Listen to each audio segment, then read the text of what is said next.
Of Predators and Peaches by Frances Kozlowski, from her book Next Door to Nanny, read by Erica Jones. Sometimes Nanny and I would walk over to Aunt Tilly's house. She lived 3 doors down, so we could be there in no time. There might be a specific reason for the visit, usually food-related, or Nanny might just want to visit with her sister for a while. Tilly Mae Noe was really my great-aunt, but I called her Aunt Tilly because that's what my father called her. She had lost her husband Paul in 1948 when he was 59, so she had been a widow for quite some time. I never knew Pop Noe, as my dad called him, because I was only a year old when he died. Aunt Tilly was 14 years old when she married Paul Noe. They had 2 sons, Harvey and Jess. By the 1950s, her boys had moved out of the home and had families of their own, so I didn't see them very much. Naturally, they visited their mother, but most of the time she was alone in her house. I'm sure she must have been glad that her younger sister Lena and her family were so close by. Nanny and Tilly shared a big chest freezer. Tilly kept it at her house. These were very popular in the 1950s. Typical refrigerator-freezer compartments were too small for long-term food storage, so people started buying separate freezers. In the summer and into the fall, Nanny was always going over to Tilly's to put something in or take something out. Cuts of meat, strawberries, corn, green beans, many things. The freezer got a lot of use. Previously, Nanny and Tilly had canned fruits and vegetables, but by the mid-1950s, both sisters had switched to freezing as the preferred method of food preservation. It required less work. Aunt Tilly had several peach trees in her backyard that produced far more fruit than she could ever eat. So each summer, she gave peaches to Nanny and my parents. All we had to do was go pick them. Early in the morning, before it got hot, Nanny and I would get a couple of baskets and head over to Tilly's house to get some peaches. We cut through people's backyards because no one cared, and because if we walked on MacArthur Road, it took twice as long. When we got to Tilly's house, she would be near the back door waiting for us. Nanny had phoned ahead. We would open the screen door and go right in and sit down at the kitchen table. Aunt Tilly had a large, comfortable kitchen, roomy and easy to work in. I liked to sit at the table and watch her move around. It was a room where a lot of food had been prepared with a lot of love for a lot of people for a lot of years. It was the best room in the house. As soon as we sat down, Tilly would ask us if we had had breakfast, for, like Nanny, she enjoyed making food for people, and it was her nature to offer food to anyone who came to visit her. But I think that she also did this because it was how she and Nanny had been raised. So even though Nanny and I had eaten breakfast, we would eat a sausage biscuit or 2. This pleased Tilly, but it pleased us too because her sausage biscuits tasted so good. After we had finished our biscuits, we would all walk out to her little peach orchard and take a look. Some peaches were ripe, some were not. It was important to leave the fruit on the tree as long as possible so that it would get sweeter and sweeter. But you didn't want the peaches to stay on the tree for too long, for then they would get mushy and overripe. It was a fine line, knowing what fruit to pick and what fruit to leave on the tree.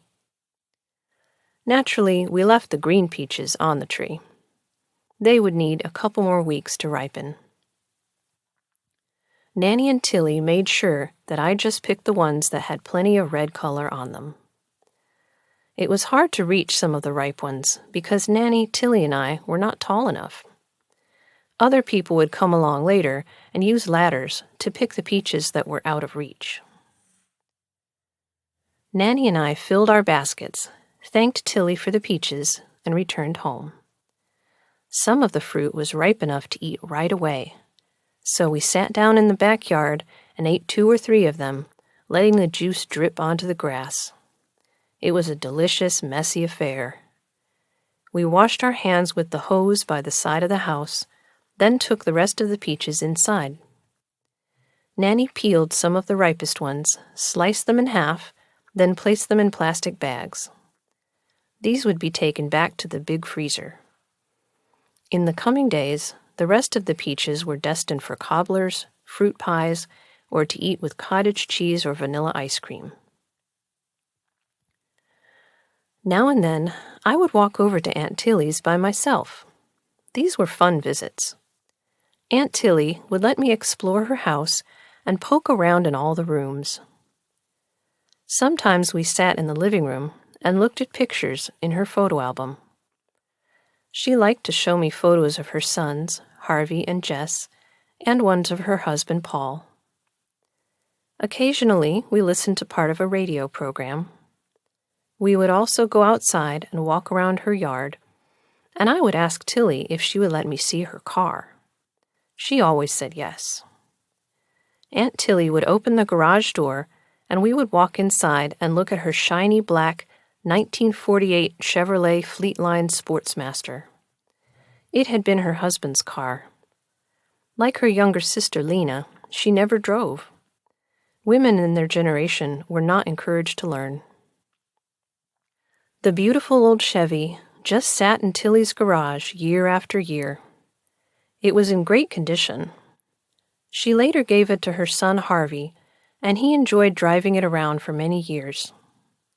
After Harvey's vision failed, my dad would go over to his house, pick him up, and the 2 of them would ride around in the old black Chevy, remembering Pop Noe and talking about some of the good times that they had had with him.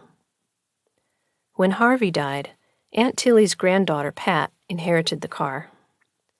She later sold it to my dad, and he enjoyed exhibiting it in classic car shows around East Tennessee. Later on, he had to sell it too, since he didn't have a garage to keep it in when he moved to his house in Kingston. When Paul Noe bought the Chevrolet Fleetline in 1948, it cost about $1,250. Gasoline was 16 cents per gallon. The average wage was around $3,000 per year, so most middle-income people bought cars on the installment plan, making payments each month. This was the only way that most people could own a car. One day, while I was visiting with Aunt Tilly, she asked me if I would like to spend the night at her house. I thought about it for a while, then said yes. It sounded like a good idea. Aunt Tilly was a whole lot like Nanny, so I figured we would have fun together. I phoned my mother and asked if I could stay at Aunt Tilly's house until the next day, and she said it was fine, so I remained with Tilly. It was summertime, and I didn't have to get up early and go to school. Nanny had taught me how to play both gin rummy and canasta, so Tilly and I sat at her kitchen table and played cards for a while. Tilly was fond of playing canasta, just like Nanny was. When it got to be supper time, Tilly asked me what I'd like to eat. She gave me lots of choices, but I turned them all down. I was still in the picky eater stage, so I asked her if she had a can of chicken noodle soup.